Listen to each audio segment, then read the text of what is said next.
Bienvenidos and welcome back to Puro Pinche Gol, the place we discuss all things Usmnt y la selección mexicana.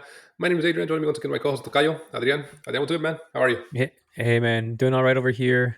Saturday, kind of a lazy day for me, but not too bad. What about you? Same, man. Lazy day. You guys know, as we mentioned in the previous video, in the middle of a move, so still in the works of unpacking and all that. So it's going to be a long month and a half. I don't know how long it's going to take me to get everything organized, but we're doing it, man. So glad at least to be finally moved in. But man, I was able to watch the game here. I know you were as well. Usmnt, USA versus Canada. Jesse Marsch taking all his frustration out on the USSF here, and Yeah. ultimately Canada ended up winning 2-1 in a very, very unconvincing display from the United States.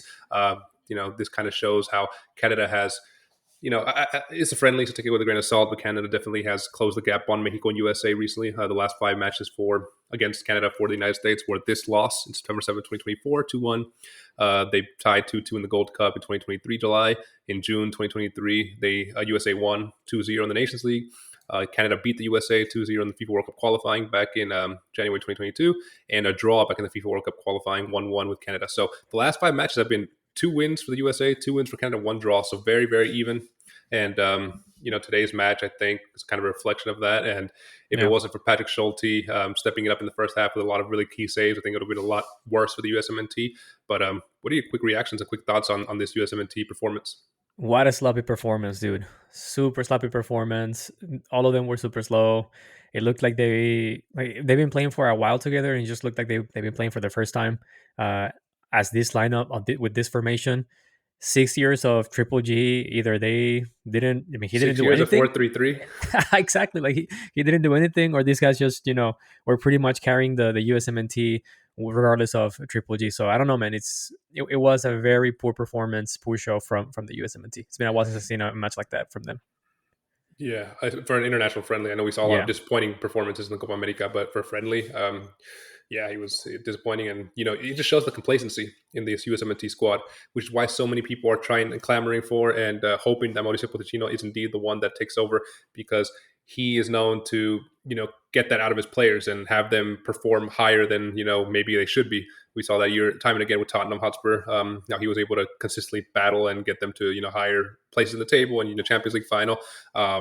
So I think it's just that complacency for this team that has settled in. They have been the same, 23 more or less players for the past 6 years, and change is needed, definitely. Yeah. And hopefully that Pochettino announcement gets, materializes here soon. Let's go through the lineup real quick and some stats. Patrick Schulte was the one that was starting in goal, which was surprising, a good surprise for USMNT fans. He had a pretty good Olympics, so deserved start there. Maybe this is a sign that they're moving from Horvath and Matt Turner and looking for a younger goalkeeper for the World Cup.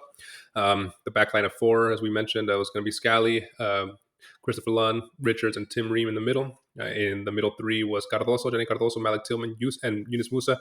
Gioreyna ultimately had to be left off. He got injured, and El Caballo Cao was the one that replaced him on this roster. And up top was Balogun, and on his left and right were Pulisic and Aronson. So a familiar lineup, and like we said, I mean, if it wasn't for Schulte, a lot of this, it would have been a lot worse here. Adrian, why don't you kind of go through the stats for us? Sure. So I got 8 shots from the USMNT, 17 from Canada, 5 on target on the USMNT, 7 on Canada. Possession-wise, the USMNT ended up with more, with 58% of the ball, while Canada had 42. Total passes, 510, 358 from Canada. It goes to show that Canada was pretty much playing, waiting for the USMNT to attack. A lot of counterattacks over there. 18 fouls for the USMNT, 11 for Canada, 1 yellow card on each side, and 1 offside for both. 2 corners for the USMNT and 7 corners for Canada.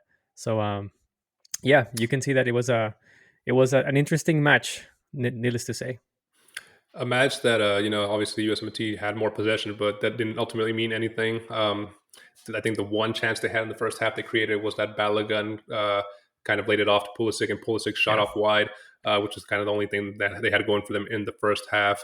But really, I think it just goes to show, like I said, the complacency. And I don't know, man, was there anybody that really stood out for you? I think Johnny Cardoso is really messing up his chance here with the USMNT. I was going to say. He has had a hype season in Europe, but when he's played for the USMNT, he's been really muted. And he hasn't shown what he's shown in Europe, and maybe a lot of fans are starting to question him. Balogun again, the goal drought continues, right? Didn't see much from Tillman. Yeah.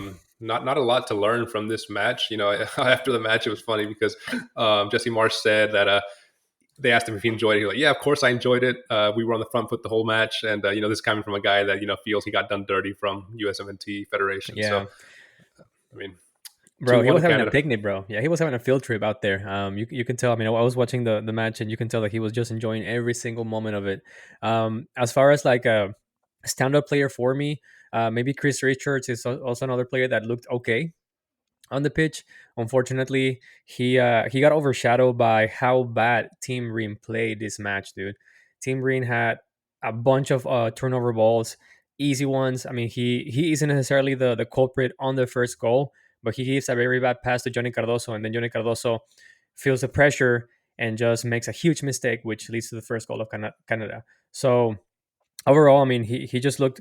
I think this is the moment where you know us as USMNT fans start to realize that it's maybe time to leave Team Green behind and start bringing other people into the that position, or just use him as a third option for your center backs. Right, you can definitely use his experience. He can be one of those veteran players on the roster, but he is not a solution anymore for that center back position. And lastly, another thing that I just want to mention is how lackluster Folarin Balogun is with the USMNT. Granted, he's not having a great time at Monaco, Right. even at times not being the starter. But maybe this goes to show that sometimes you got to take a risk on who cap as a national player, and maybe perhaps this is one of the reasons why Gareth Southgate didn't really necessarily was falling over Folarin Balogun, And because why he didn't get honestly. a chance with Arsenal. Exactly, and then I mean, every single it just makes it easier for the likes of Hajiwright and other strikers, because they come in and the bar is so low. And I'm not saying anything. I'm not saying that Hajiwright had a bad job, did a bad job, or Ricardo Pepi, and they didn't have enough time to see actually them, to see them actually playing. But this sets the bar so low that whoever you put on the pitch as a number 9 will have an immediate impact on the team. Yeah, if you can get a number 9 to get a decent spell of games Exactly. going, it'll make a huge difference right away. Exactly. Just Yeah. because that bar is so low. Shout out to Luca de la Torre, who was the one that did score the goal, his first ever USMNT goal. Hmm. He hadn't scored prior to this match, so that kind of was a positive here. But yeah, Kate Cal, Ricardo Pepi were kind of hard to rate just because they were on the field for so long. But I Yeah. think that I agree with you completely. Worst performances by Johnny Cardoso and Tim Team Green. Ream. And it just goes to show that, like we mentioned in the preview video, his age is catching up to him. And I'm okay with him being on the World Cup roster as a backup for that experience, right? But maybe it's time to bring in Mark McKenzie in there with Richards or somebody Yeah. like that, right? I mean, there's no lack of depth, especially in that position. Carter No, Vickers, you got people out there, so it's worth a try to kind of start phasing him out. it kind of sucks, man. I guess it goes to show that the MLS is still way below in the picking order against the EPL, right? Yep. And I think the only positive for you was that Lauren didn't score, right? Yeah, He yeah. had I a guess couple. he got a couple, and I was happy that he didn't score, dude, because he would have been so cocky. They would have probably interviewed him, and he would have throw a jab or something, or saying like, "Hey, yeah, we continue to be the best team in the CONCACAF Right. region." Um, but yeah, he didn't score. Maybe he scores against Mexico. I don't know. That'll suck even more for me.